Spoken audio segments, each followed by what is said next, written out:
Welcome back to the Writer's Block, our weekly look at all things sports. I'm Jenny Carlson here in the newsroom at the Oklahoman, joined by Cedric Golden in the newsroom of the Austin American-Statesman. Hello, my friend.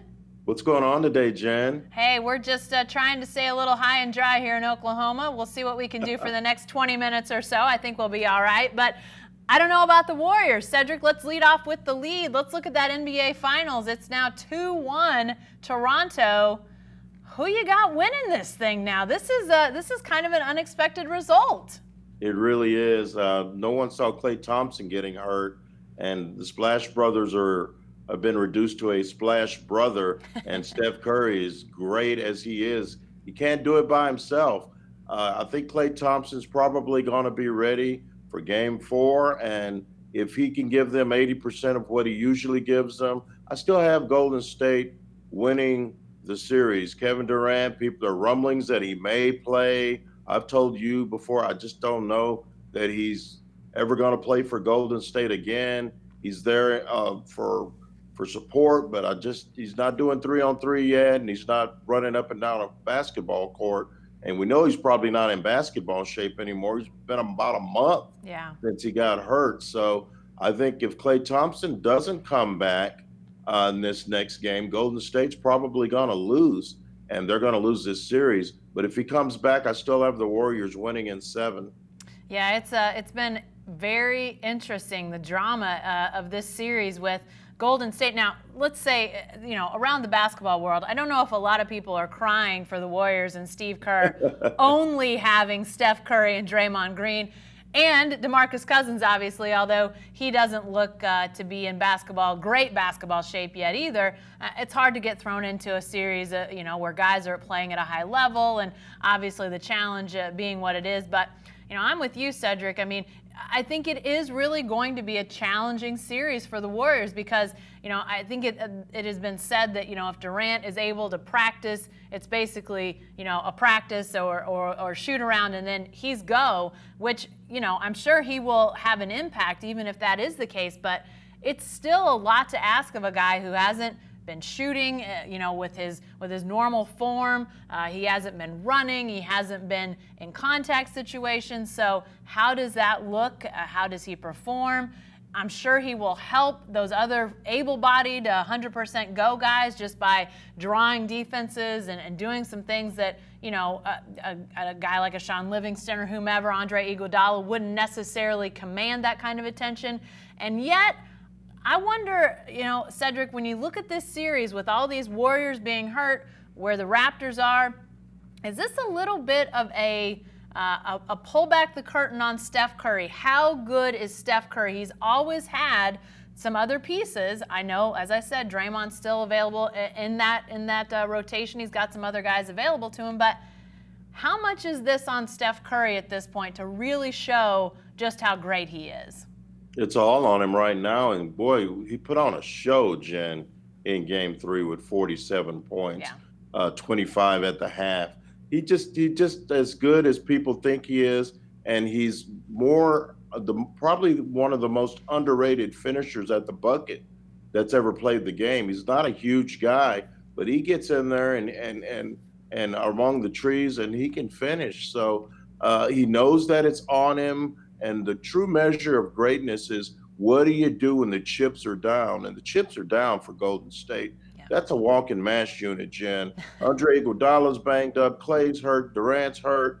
Kevon Looney's probably out for the series with a collarbone injury. So those guys are all hurt. And what you have here is kind of a culmination of what happens when you're in the finals every year. That sometimes comes back to catch up with you. More than 82 games. You're talking about another 28 to 30 playoff games. So that's a lot. Well, it's probably, if you're not sweeping people. So I think that Steph Curry has shown that he's an all-time great based on what he's done. I think Draymond Green's having a hell of a series. They don't have enough horses right now. You get Klay back, it's a series. If you don't get Klay back, you don't get Durant back, they're going to be celebrating. We're going to have to suffer through Drake dancing in Jurassic Park. Maybe one of those dinosaurs will step on him. Well, I think that it is likely to swing the Raptors' way if we don't see some of those all-stars come back for the Warriors. It's interesting you mentioned Steph as an all-time great, and he'll have all these championships, and even if he stopped now, he's got multiple championships. Has not been a Finals MVP. If they win, it's likely he would be, since he's carried such a load. But he has changed the game in so many ways. And Cedric, you're right. I mean, he's a great finisher. He's got so many skills, and it kind of gets overshadowed by his three-point ability. But a smaller guy who shoots it like he does has really been transformational in all of basketball. I mean, we're starting to see this first generation of Steph disciples, if you will. Trae Young pops to mind from right here in our neck of the woods, a smaller guy who's a great ball handler, but has that three-point range. I think we're going to start to see more and more guys that fit that Steph mold, but I will say, right now, I have a hard time picking against Toronto in this one. It's just, and I think it's going to be so interesting to see how does this change the free agent landscape. I mean, I think we already knew this was going to be a huge summer. Where does Durant go? Is Kawhi leaving? This talk that sprung up that Kawhi has bought some sort of residence in Toronto. Does that mean he's staying? Does that mean he just likes Toronto? He wants an off-season home? I don't know. But if he wins in Toronto, does that mean Kawhi stays in Toronto? It seems like it's pointing that way, Ced. I don't know, man. If I had to pick, Jen, I'd go Kawhi loves Toronto. He wins in Toronto. Kawhi really loves LA, though. Kawhi's from LA. Yeah. The weather is better in LA than Toronto. Toronto is the coolest city in Canada. Not even close. But when you look at a 26-year-old, 27-year-old kid with all the money in the world, he should be able to pick where he wants to play. And it'll be tougher to leave Toronto after a championship. He'd get the Finals MVP. Could you imagine if that happened? He wins the championship and then he leaves. Yep. You think his name is dirt in San Antonio. Imagine what happens when he crosses the border again. That would be really, really tough. The guess here is that he's going to go to LA and maybe take those bullets. That'll be an interesting story if he does. Very interesting. And yeah, he's a guy that's been very insulated from a lot of the noise, the media, the social media. He doesn't really do that stuff. So maybe he can withstand it better than others. But fascinating. This finals is fascinating. What's coming up is fascinating. NBA is going to dominate a lot of our offseason talk, I think, in these coming weeks and months. So lots more to come. All right, let's go to segment 2, Cedric, and we're calling it Them's Fighting Words. Tennis is happening right now. Majors, Rafael Nadal, Roger Federer meeting in the quarterfinals of the French Open, which is going on right now. One of the great rivalries. Got us thinking about rivalries in sports. And these two guys, because of how long they've been able to stay not only in professional tennis, but great in professional tennis, it's just built that rivalry even more. But get you thinking about other tennis rivalries, other sport rivalries, boxing. I mean, where do these two rank, though, in your mind, this Nadal-Federer rivalry? I think Rafa is up 23-15, and he kind of owns him on clay. But overall, it's been a really good rivalry. It's the second best rivalry in tennis history. The first being Chris Evert and Martina Navratilova. They got after it for almost 2 decades. Chrissy owned Martina early, and then Martina got into shape with Nancy Lieberman and turned the tables. And we're talking French Open. I'll never forget that memorable French Open when Chris Evert beat Martina after she hadn't beaten her in a long time. So America rejoiced. But it also reminds me, Ali Frazier was a great boxing rivalry back in the day, and Bob Arum, Don King, promoter rivalry. Looking at other sports, the one that really, my favorite rivalry of all time, Jen, is Magic Johnson and Larry Bird. That's my favorite. That is my favorite one. So that's the one that I would probably put at the top of the list. Yeah, it's, and Magic and Bird, to me, Cedric, the reason that I love that one too is, you've got sort of the the opposites in terms of the cities, Boston and LA, the sort of, East Coast, hardworking city, and LA, all of the flash and the glam and the glitz. And those two guys, Magic was very outgoing and his game was very, sort of flamboyant. And then you had Bird, who was much more understated, great player in his own right, but just had that sort of, understated nature, blue-collar nature to him, the Indiana guy. So I love that. We started doing a couple years ago for the Thunder when they got into the playoffs and some other, different times that this would come up. We would do rivalry rankings for the Thunder. What franchises are they most, rivals of? And it's actually changed over the years. For a while, the Thunder and the Grizzlies had these great playoff series, and it was every time they meet, somebody'd be, talking about going out to the bus and fighting after the game. And, just great drama. Now you've got obviously Durant in Golden State and how that rivalry is kicked up. Harden in Houston. Just great. Rivalries to me, Cedric, are one of the great things about sports. You and I have gotten to see up close and personal one of the ultimate team rivalries in OU Texas or Texas OU, depending on which side of the state line you're on. But, just great rivalries. And, OU Texas, there may not be a better one because of just the back and forth between those two. Anytime they play, it's great stuff. Yeah, and I'm so blessed. We're both blessed to have witnessed a lot of those games in Dallas, and now that the Big 12 is having all the teams qualify for the Big 12 championship, not doing a north-south, it increases the chances of them playing twice, which I think is cool. Anytime you can get those two guys in the same building, it's going to be raucous, and it was at Jerry World. Yep. Right now, they're the two best programs in the Big 12 and probably the two best teams. So hopefully we will reconvene in Dallas once again and make it a twofer. That never gets old to me. No, me either. And I know that, with the dissolving of the old or the sort of like the long-standing Big 12, we've seen some rivalries disappear. Obviously the Missouri-Kansas basketball rivalry that was, has run so high over the years. We haven't seen that matchup. Texas A&M, Cedric, down in your neck of the woods. I know that's always an ongoing conversation. Oklahoma and Nebraska are going to renew their football rivalry in a few years, but that Texas A&M, Cedric, it hasn't happened in football yet, but the powers that be have been working to get other sports together, whether it's NCAA tournaments or different things like that.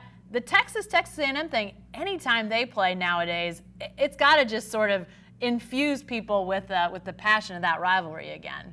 It's going to happen, and it's going to happen in the Cotton Bowl next season. They're both going to go 9-4, and they're going to both end up at Jerry World, and Texas is probably going to get to play 3 games or get to play 2 games at Jerry World. I think it'll be Texas OU again for the Big 12 marbles. So I think that would be great. They would fill that place up. The athletic directors have not been on the same page, and both of these teams have schedules that go up non-conference wise to around 2030. So you could probably cancel out one of those games. I know Del Conte, the Texas AD, reached out to the former A&M AD Woodward and said we have a slot, and I think it was in like 2022 or something like that, and A&M declined. So hopefully maybe a bowl game will get them together. I know if I'm on that selection committee, these rivals in the same building, because we both know, Jen, college football is about tradition. It's about rivalries. It's about Auburn, Alabama. It's about Oklahoma, Nebraska, Oklahoma, Texas, and Texas A&M. The game is a lot more fun when the big dogs are going after the team that they hate the most. Yeah. Well, if they play in the Cotton Bowl, we're coming back and saying, you heard it here first. Cedric predicting it the first week of June, for crying out loud. By the way, that would be fantastic. The Cotton Bowl would never have to, they wouldn't even probably be able to open up ticket sales. They'd be gone so fast. It'd be unbelievable if that happened. So I am definitely on board with that. All right, let's move on to segment 3 this week. We are going with Say What? because this week, Cedric, you heard about Le'Veon Bell, the fantastic running back who sat out last year in Pittsburgh, now with the Jets, said he picked the Jets because he wanted to play for a team that could win a Super Bowl, that could contend. That was his priority in this whole thing. But last year, he was with a bunch in Pittsburgh that was pretty darn good, and he didn't play. Is this just hypocritical, or is he just a little kooky? It's hypocritical. Let's call it what it is. He was with Big Ben Roethlisberger and Antonio Brown, two all-time greats at their position, and Juju Smith-Schuster, one of the best young receivers in the game, and one of the best offensive lines in all of football. So it was set up for him to play for a Super Bowl last year in Pittsburgh, but he held out because he wanted more money. I'm fine with that. I understand that. Le'Veon Bell is one of the hardest working backs in the game, but don't go to the New York Jets and try to tell us that you're there to win a Super Bowl. No, you're not. You're in the same division with the Patriots. You're not about to win a Super Bowl with the Jets. You would have had a better chance sticking around in Pittsburgh. Yeah. Call it what it is. You went to the Jets because your marriage with Pittsburgh dissolved over money. It turns out that you didn't get the money that you would have gotten in Pittsburgh. You getting about the same money, but a little bit more guaranteed with the Jets. And now you're with a crappy ball club. They're gonna run you into the ground. Your best receiver is not named Antonio Brown. Yeah. His name is Robbie Anderson. That's how bad things have gotten for you on that side of the ball. The Jets are, as long as the division alignments are the same, the New York Jets aren't going to win the AFC East because guess what? There's a team from Foxborough. They have to play them twice every season. Yeah. So it's a bad division, but you're going to lose to the New England Patriots every year. And so Le'Veon Bell, as good as he is, don't try to give us that noise because we're not buying it. Yeah. You went to the Jets because you didn't get the money you wanted in Pittsburgh, and you had to leave to save face. Don't call it a Super Bowl decision. Yeah. No, Kevin Durant left Oklahoma City to go to Golden State to win NBA championships. That's the truth. Yeah. That wasn't a money decision. That was a ring decision. Yeah. You left because of money. Two different things. Yeah. If he wants to go win a Super Bowl, go sign with the Patriots. Go sign with Robo-Tom. You'll have a much better chance to do that. Now, they wouldn't have paid him, I'm sure, what the Jets would. I mean, they know what kind of issues he's had with previous teams. And you know what? If it didn't work out in Pittsburgh, that's fine. I mean, Cedric, you've made the comment today and previously that, guys that are talented in pro sports deserve a chance to decide where they want to play and where they don't want to play for that matter. So if, Le'Veon Bell, it didn't work out in Pittsburgh, he wanted to play somewhere else, I'm totally okay with that. But just to, basically revise history, it just seems ridiculous because there are a lot of teams that, potentially are in the Super Bowl mix that I'm sure would be benefit by a player of Bell's stature going to play for them in the backfield. But I don't think the Jets are in anybody's early season or off-season line to the Super Bowl. It might happen. I mean, we've seen crazy things happen in the NFL. Maybe that's the outcropping of the parity that we see in the NFL is guys think they can go anywhere and potentially win a Super Bowl. Maybe that's one of the good things that Roger Goodell has done, set up a league where occasionally a team does come out of the blue. But I'm much more on board with your prediction that Texas and Texas A&M play in the Cotton Bowl than if you tell me the Jets are going to play in the Super Bowl, Cedric. You're not going to tell me that, are you? Well, no, I'm not. Now, and I'm an NFL historian, so who knows? The Jets may play in a Super Bowl. After all, it's only been 50 years since they played in one. So who's to say? We might be 100 by the time they get another shot. Yeah. I mean, that's how it is. Yeah. I don't see them playing the Super Bowl this year. Le'Veon Bell's comments notwithstanding anything in that regard. Okay, my say what this week is the NCAA. They've made some changes to basketball rules, including the moving of the three-point line now going out to 22 feet 1 3/4 inches, a longer shot. That the NBA or the NCAA had a line that was similar to the high school. Now it's getting a little bit closer to the NBA. But Cedric, I mean, I like this from the standpoint of pulling shooters out from the lane. I think a lot of times in the college level, you see it just becomes a lot of, sort of hand-to-hand combat almost. You don't see the free-flowing nature of basketball at the college level like you do at the pro level. But I'm not sure, are there enough good shooters at the college level to pull the three-point line out far enough to help the flow of the game, the aesthetics, the scoring? I mean, we've seen scoring go up with some teams in college basketball, but yet that really is predicated on having great three-point shooters. OU scoring went up the year they had Buddy Hield. OU scoring went up the year they had Trae Young. But if you don't have great three-point shooting, you're not going to be scoring the ball like you are when you do. So I don't know that this helps. Cedric, I know that we've seen good basketball in our neck of the woods. We've seen bad. But does this help the NCAA game in your mind? Well, I live in Austin, so I know you're not asking me about three-point shooting, the team I got to watch every year. Those guys couldn't throw it in the ocean last year.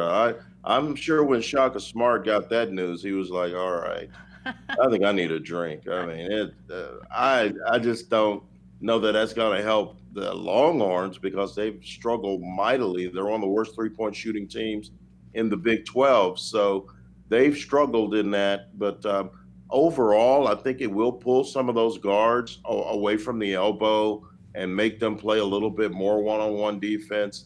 I don't know if there's that many pure shooters in college basketball that's going to move that needle even more. What I hope it does, Jen, and I know I'm old school when I say this, and I'm dating myself here. I hope it ends up to more teams going to the rack and driving it to the hole. And instead of guys running to the three-point circle on fast breaks, maybe they run to the lane, run to the rim to get more layups. So hopefully they will open it up that way because I remember a time when fast breaks ended in dunks and not three-pointers, and I think the game was prettier back then. You are old school. No, I remember that too. Yeah, and I agree. I think that's the one thing when I saw that news come out, my thought wasn't, man, I hope that expands the three-point shooting range of shooters in the college game. To me, it was all about how does it change the aesthetic of what we see in the paint, what we see inside the three-point line. Are guys going to have a little bit more freedom of movement? I hope so, because I think that that's where, yes, I mean, the NBA, the ball movement around the perimeter, it's great, but a lot of what the college game needs is more guys that are able to shoot, that elbow jumper, but they got to get away from it and figure out some spacing issues. And so often it just becomes, like I said, that hand-to-hand combat, it feels like a little bit inside there. So we'll see. I don't necessarily know that we're going to see an uptick in three-point shooting percentages, but maybe we do see a better product on the floor once those college teams get back out there. It won't be that long before that happens too. But that's it for this week on the Writer's Block. We appreciate you joining us. For Cedric, I'm Jenny. Be sure to join us next week.